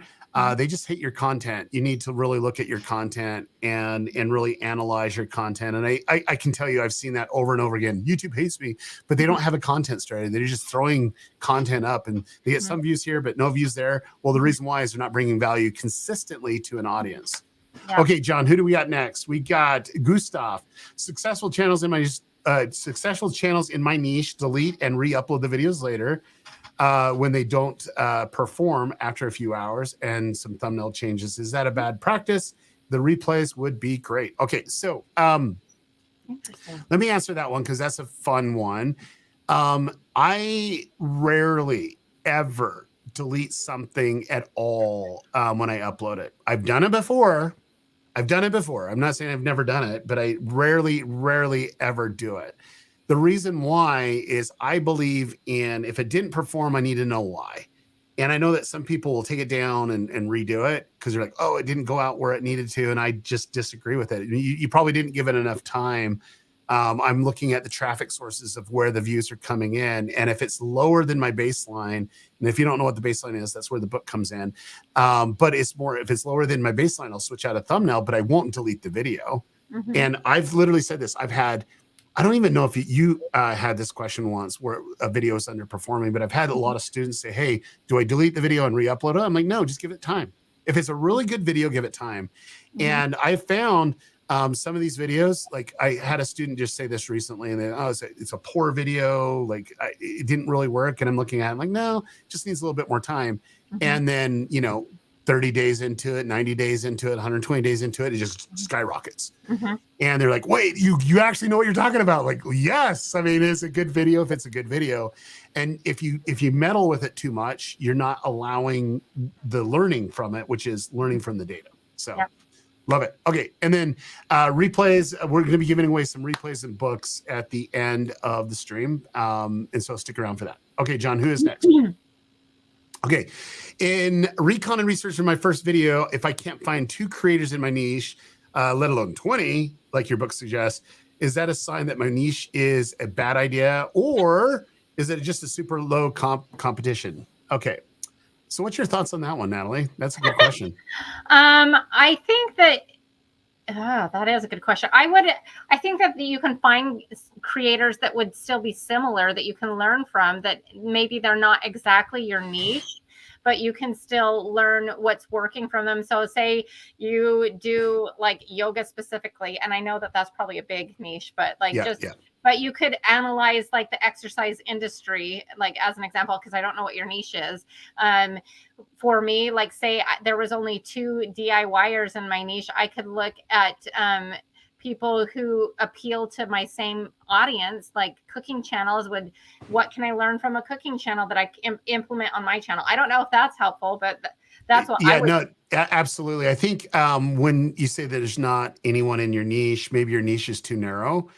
And maybe you need to take a step back and look at it. I always look for videos that would be similar. And then if they're getting a ton of views, if they're not getting a ton of views, maybe the value's not is there as you think it is. Okay. So John, if you wouldn't mind going through the star, I want to make sure we hit every star one of every super chat so that we have it come on. And even if it's just a comment and not a question, that would be great. So if we could do that, that would be awesome. Okay, so Okay, so Dave Thomas says, I've seen conflicting information on how many videos to put up at launch. Some say 1, let it breathe. Some say 5 or so viewers so they can binge. What say you, Natalie? What would you do if they're just launching? I think it's supposed to be 3, isn't it? And then breathing room. Yeah, so I love breathing room. Don't get me wrong. Actually, in Vid Summit 2021, we had Matt Pat answer this specific question, and he said he does 5. Okay. And so that's probably where you heard the 5 from. But Matt Pat has an established audience, and he was pushing traffic where they could binge watch multiple videos all at once. I personally have done this. I don't know if this is true, but I think I'm maybe in the top 1% of the people that have launched the most channels ever on YouTube. And I got a lot of data on it. I always do 3, and I want to tell you why. Right out of the gate, if you have 3 videos, there's something for them to watch that they really like their video. And then 2, based on that, you got to give it enough breathing room. So if I'm doing weekly content, I might release 3 videos, but then in the next week, I'll release 1, and then you keep on doing 1. However, one of the recent channels that we started, we did 3 times a week solid for 6 months. And then we went back to 1 a week. And the reason why is I wanted to build up the inventory for that channel, and it just responded well. I mean, we're getting millions of views per video release, but it's like at the end of the day, you got to understand your strategy. But for me, I like to do 3 because if they really like it, you can do your end screen, also pin comment, also in the description, also a card, those other videos, and it will tie it together where they're like, oh, if you like this one, there's a high probability they're going to see your next video because it's recent. But if you have a big audience and you're pushing it to a new channel, then I would agree with Matt Pat too. If you do 5, if you want to, then they can really start binge watching over the period of time from there. Or you might update your strategy where they have 3 one day and then 2 you release in 48 hours, which should be fine. But anyways, that's what I would do. Okay, HopeScope. Hey, look at that. It's HopeScope. There aren't any massive female entertainment channels at the moment. I can see huge opportunity. The audience of reaction and views will tell you if you need more. Okay, so that's what they're saying. She's saying, hey, even if you can't find in a specific niche, just answering that one question, all you need to do is there enough reactions and comments? And that's one of the indicators we look for in that as well. Okay. All right. So here are some of the super chats. I want to thank everyone that has done a super chat. I do appreciate the support on this channel. Hi, Daryl. I just wanted to thank you. I'm part through your book. It's been very informative so far. And so Pinter Dam Rose, you got replays. So you did a super chat. I'm going to give you replays. What you need to do is reach to me out on Twitter. Do this time code, show this screen, and my team will get you the replays. I love it. Okay, what's next, John? Okay, McKinsey Lumbermill. Hey, McKinsey, how you doing? Okay, love you, Natalie, and how you empower women. Can I get your thoughts on who your audience is? That's a good question. I really like that one. So my audience is, I've named Patty. She's about 55 to 60 years old. She is, I would say, Christian, and has maybe 1 or 2 grandchildren. She loves to serve in her community. She's got a very kind and giving heart. She's a good neighbor. She probably has a dog. She really likes to feather her nest. She's a little nervous to do it, but she likes the idea of it. And yeah, I mean, I could keep going, but do we have all day? But yeah, I think the point of that is it's really important to figure out who your audience is and really know them on a name basis. And would you say that helps you create better content once you had a really good idea of who they are? Yeah, absolutely. And then how do you validate that? Because like I know that YouTube only gets us data on the demographics, but how do you do all the psychological stuff? How do you do that? You read your comments. If you're not reading your go ahead. Sorry. If you're not reading your comments, you're not like that, you're really missing a huge boat, because that you can glean so much information from them, and then also reading comments from other channels that they watch, because you learn a lot from those comments. Yeah, I obsess over comments more than I probably should, but like when I'm starting to consult, I just really read every comment. I look for patterns that's going on, and so the best way to actually see if they connect is bring that moment in, and see how they respond. So like the first time that Natalie brought, they didn't edit out her husband's cute comment that was in a video. She had a lot of responses. Oh, that was so cute, or whatever, blah, blah, blah. Totally. They're connecting with that. And you're like, okay, they loved it, so we can go ahead and do that. Now, they weren't asking that the husband's like the co-host. They don't want that at all, but they wanted those little moments of reality that was in the content too. So really love that. Okay, John, who is next?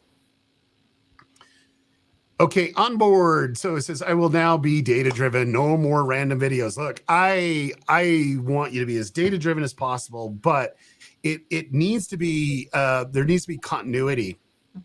And there's something that I do all the time, and I want to kind of explain this so everybody gets it. I want to be data-driven, but I also want to be willing to test things and experiment with things. So you can do some things, but it just needs to be, what you don't want to do is upload a video that your audience doesn't want to watch. So like you got to be able to take a step out, but say, hey, maybe they'll want to watch this. The only way you're going to find out if it's going to work or not is by testing it. And I've done this over and over again where I've gotten students and I says, look, do it this way. They're like, well, my audience doesn't like it. I'm like, well, you won't ever know unless you test it.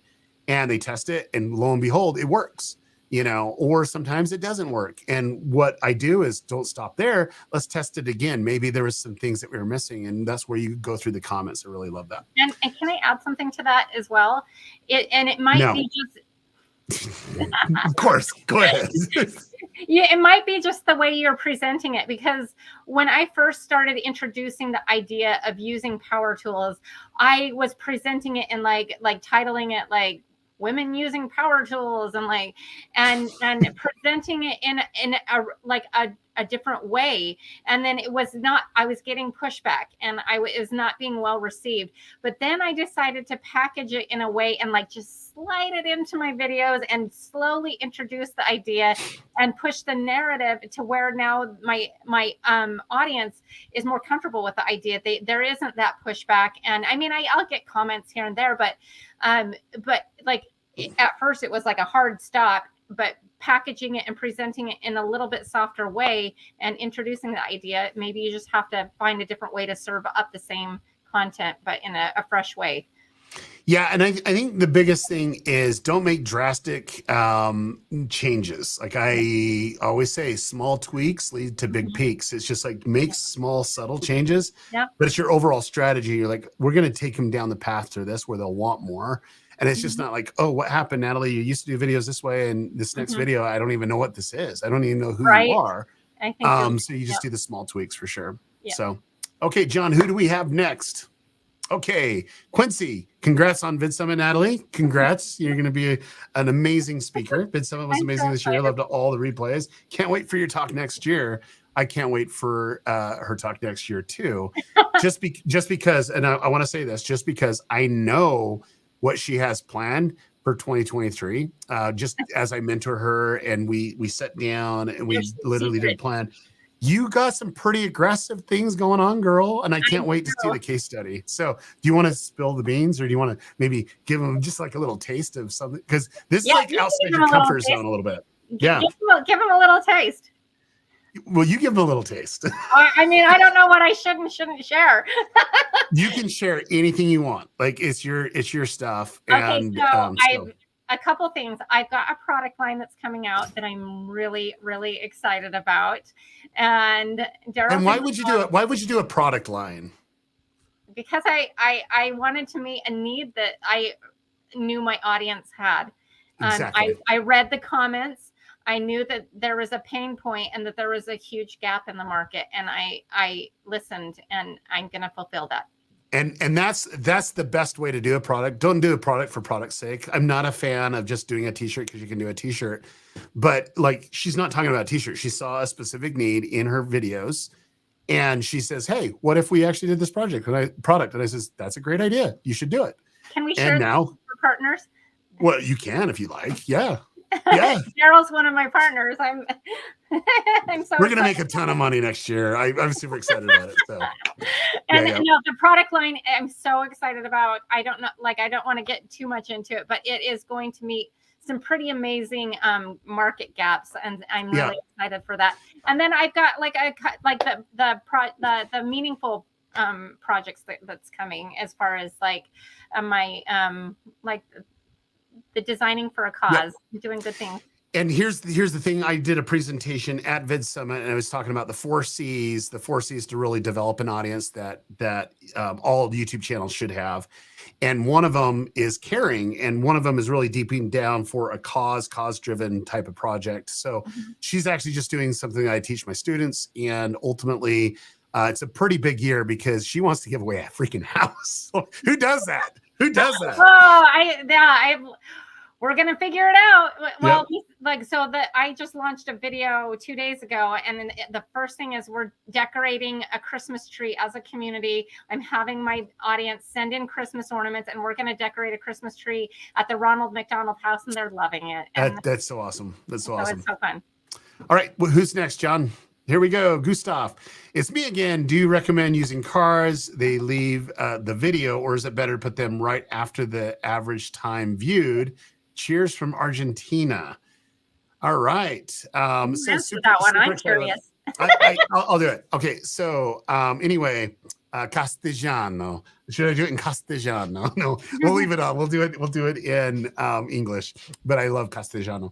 But I love like Argentina empanadas better. But anyway, cards. I'm a big fan of cards. If you can get 2% of the traffic to do something on a video, that's pretty big. If you can get 8% of the traffic to do something on a video, that's really big. That's data that YouTube looks at. I used to look at the average view duration and put the card coming up there. But I got a lot more data, and I don't do that. I don't put it right where they're leaving because I don't want to cause them to leave. And so right before the end screen is generally when I use the card to pop up. So maybe 10 seconds before the end screen pops up, I'll do the card. And it's generally the same video that I'm promoting at the very end to have traffic push to. And so that's what I do. That's what I do. I love it. And Gustav, if I come to Argentina, I would like Argentine empanadas. They're my favorite. So does that sound a deal? Hopefully it's a deal. Okay. Who's next, John? All right, Mr. V. Daryl, how important is having short strategy when starting your channel? Just started my channel, 28 subs. Natalie thinks you're awesome. Okay. Okay, this is a big one, and Natalie knows this because we after Vid Summit, I met with my students and we went in depth on something I didn't share at Vid Summit, but I shared with my students and so on. But I love short form content. I love it as a viewer, but there's an awkward period that always happens on YouTube. And the week prior, before Vid Summit, I was at YouTube, and they kind of introduced some of the changes that they were making to the platform, and so now you can make money. And there's a lot of cool things that are coming out.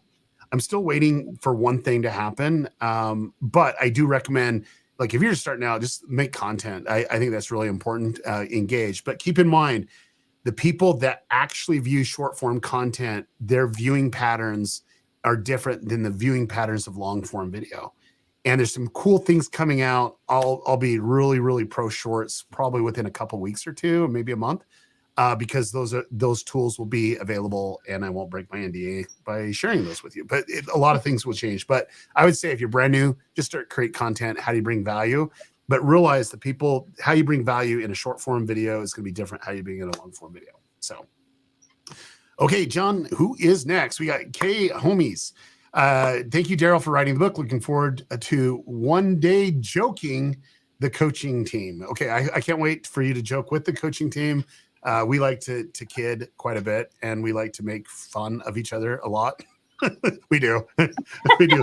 Because it's awesome, right? Right, Natalie? It's awesome. Yes, it is awesome. Okay. All right, John, who's next? All right. Angel or Angel. Hello, Daryl. Your book has been a wonderful resource to me. I'm just starting out, wondering how to best deliver my origin story. Is there an etiquette for this with a new channel? So I want you to, what is an origin story, Natalie? And then what should he do? Honestly, I mean, how I would do it is I would just trickle it into my regular content and not necessarily, you may disagree with me on this, do one whole dedicated video, especially if it's a new channel.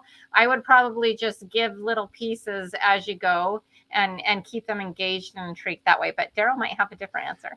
Yeah. If you really know who your audience is and you know the path that you're going on, an origin story can be really powerful. So 5 years ago, I stopped really uploading videos to YouTube, and I went all in on a project called The Chosen.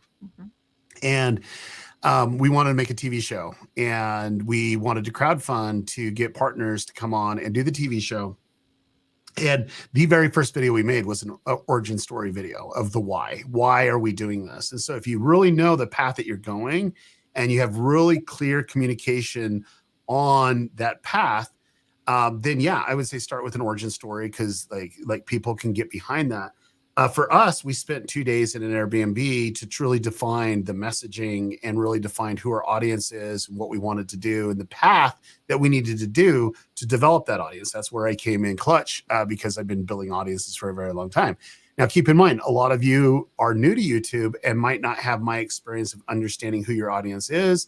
You're like, hey, I want to do this, and this is why I'm doing it, but it might change once you get a little bit of data.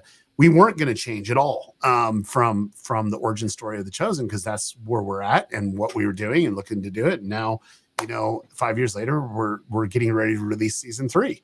And so it's so great. I love it. And so that's what I would do. And there isn't necessarily an etiquette with new channel. It's just more how are you going to develop the audience, and are people going to care?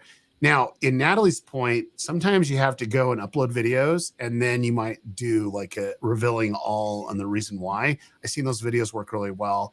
At a meeting that Natalie and I had, we actually brought our students together. There's a YouTuber there, and she thought that her audience was wanting X, Y, or Z, and we convinced her it wasn't, and the data proved that it wasn't.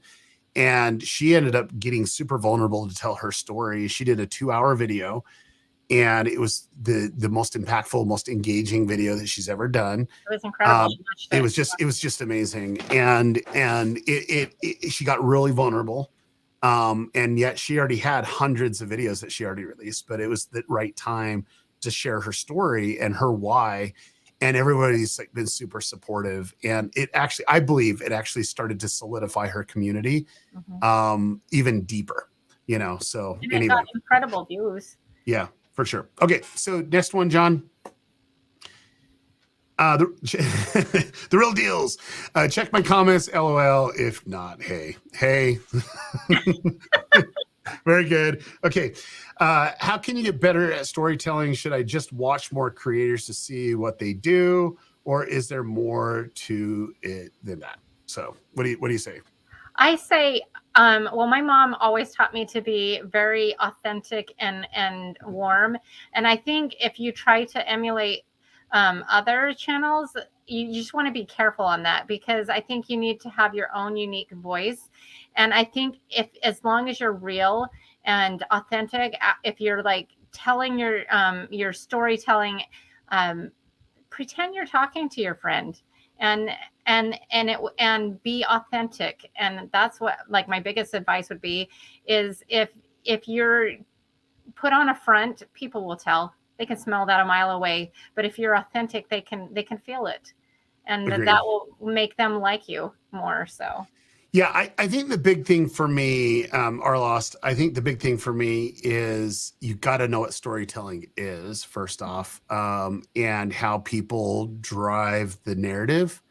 I think if you go back 4 years ago or 5 years ago and look at Mr. Beast's videos, he's become a super powerful storyteller. Let me tell you one that I think is probably one of the best storytellers I've seen in a very long time, which is Ryan Trahan. And so, Arlost, you're actually going to get some replays to Vid Summit, so you can watch Ryan Trahan's presentation. And if you already have them, you can give them to somebody else so that you're able to do that as well. We're not refunding your money. Sorry if you'd already done it, but what we're going to do is I want you to be able to see what he goes through, his process of storytelling. And then two, I like really look at how did he actually tell the stories through this journey, and what was the ups and downs, and how did he get that climax moment, and how to get the people engaged. And I think that's what you need to be a student of. So congrats on that. Just go ahead and do the time code. Reach out to me on Twitter. Love it. All right. We only got a couple more left, John. So let's nail it. Oh, DIY beauty. Okay. If your video doesn't do well at first, how long should you wait to make changes to the title or thumbnail, Natalie? Well, a couple hours at least. I mean, unless it's like really dramatic and it's really failing. I had that happen with my video on Thursday because it was a new bucket. But I would give it at least a couple of hours because it could be a number of things going on. And and then maybe watch it over the next couple of days to really see how it's doing. Daryl? Yeah, no, I mean, you nailed it right at the head. So you got to know what your baseline is. And like, what is your average click-through rate on, let's say that you get 1,000 views. What's your average click-through rate on those 1,000 views in the first couple hours? If it's 10,000, what's the average on 10,000? Ooh, see? This is what we do on live shows. I always sneeze twice. Oh, here it comes. Here it comes. No, okay. Psych. Okay, anyway. But look what your average traffic is in the first 2 hours. I always look at where the traffic's actually coming from, because it might not be coming from the same traffic. So you might be making a bad decision to change it if the traffic source is coming from something different.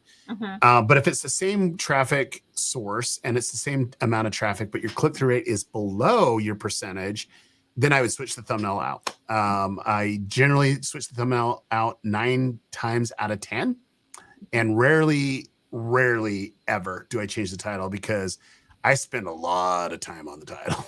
Like a lot. And we have kind of this mechanism that I teach of what it should be. So anyway, okay. All righty. A couple more to do. Is there any way to do payment plans for CGS? I started on August 30th, spend 3 to 4 hours a day learning, making vids. I don't have as much money at the moment. Just reach out to channeljumpstart.com. If you do the application, I actually don't sell it. So like, I really don't even know. But you talk to Justin or Jackson, they'll give you the details on that. Very good. Okay. Tim. Hey, Tim, it's been forever. Okay. Daryl, I really got value out of your channel member streams. You previously do it. Would you be restarting these? Also, the 30-day channel is getting refreshed. Thank you, brother. So we're doing a couple big things coming up. I've been really focused in on a couple big projects of mine. I actually own 8 businesses, believe it or not. And this year, we're putting a little bit more attention and time into Channel Jumpstart, and also the 30-day creator challenge, and also the memberships. So those that are supporting me members, I rarely post. I do apologize. That's kind of the nature of it. But we're just about ready to re-up that so that we do 1 private member live stream a month. And so that's coming up. We might be doing it next month. If not, it'll be in January. But thank you so much on it, and thanks for the support, brother. Okay, 2 more, John, and then we gotta quit that, and then I'm gonna do that as well. Okay, we got Sam. How you doing, Sam? If you have one video succeeding in the past, how often should that video be recreated? After 30 days, 60 days? Natalie, what say you? Is it like performing right now? That's what I'm wondering. I would say you need to redo your buckets every 4 to 6 episodes, every 4 to 6 weeks, I would say. And continue to do that, and keep watching like the analytics on it, see if it continues to perform, and go from there. Yeah. But like, is he saying he only has had 1 video that has succeeded? Yeah. I always look at how fresh that is. And so like, if you did that, and you were very consistent on your release, and you got to give it enough breathing room, because if you do it back to back, it can work and you can get more views. But if you do it back to back to back, then it becomes stale and you're not going to get the views that you could. So I generally like to do it no earlier than 21 days. Like, if you get something going, give them a little bit of time to breathe, and then do another one. And usually on the 3rd video, after it's taking off, after that, if you do, it'll be about 45 days or so of your third video. It should start really rolling it in on the other 2 videos as well if it's really popping off. And then also, I don't like to just always hit that same bucket because you can exhaust the viewership of that. And so you have to try out other things. And that's where I do agree with Natalie, give it enough time to breathe. So if you're doing 1 video a week, it should be, maybe every 4th or 5th video that you're hitting that bucket. If you're doing 3 videos a week, then it should be about every 3 weeks that you're hitting that bucket. And so that's something that I look at very, very specifically. Okay, John, we only have 1 question left, and I will take some time on this. I need to give away a book or 2. So maybe, let's see. So this one, you're actually getting the book, and I'm also giving you the replays. And Chewbacca, we'll go ahead and do that. What is one thing that you learned at Vid Summit? So go ahead, Natalie, first, and then I'll take it. Honestly, I felt like one of the biggest underlying themes from a lot of the presenters was really doing something positive with the community that you're creating. Really using the platform that has been entrusted for you to do good with it and to give back, and that is something that I really took away from Vid Summit this year. Yeah, and for me, I didn't get to attend Vid Summit as much as I normally do. I always get the replays so that I can watch every single session.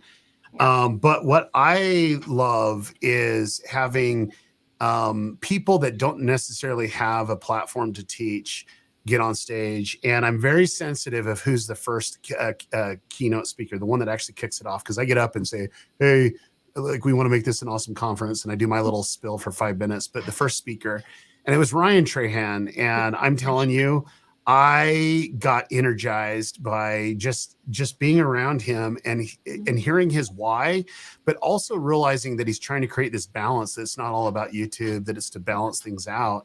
What most people don't know, he has minimal staff.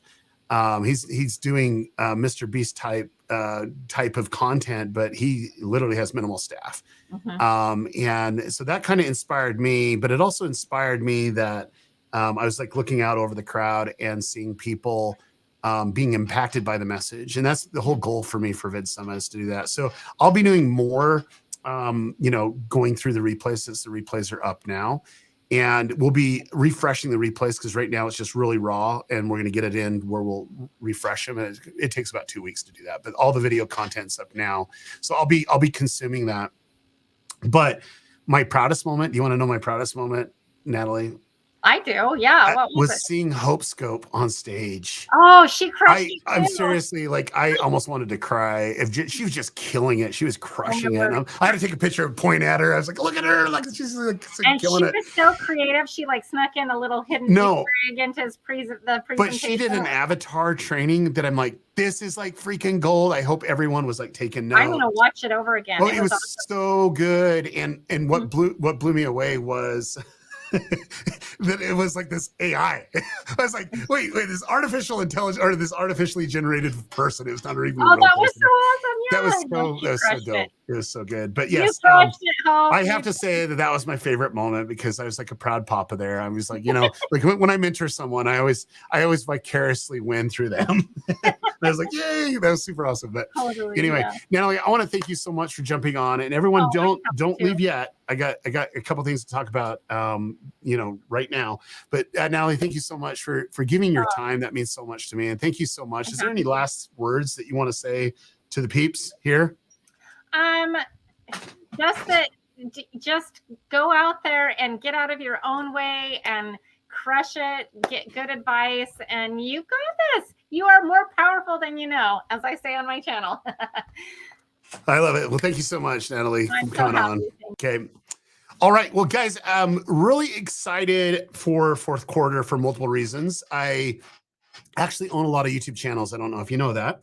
And we have a lot of plans that we actually started a year ago that are coming to fruition now. And some of these have been 6 or 8 months of planning. And so what I want everyone to do on the live stream here is vow that you'll actually start becoming a student, vow that you'll actually take the time, not only just to listen and be on these live streams and watch Nick Nimmin videos or whoever, but like literally start applying. And I found that a lot of people like really come in and listen, but they're hesitant in applying.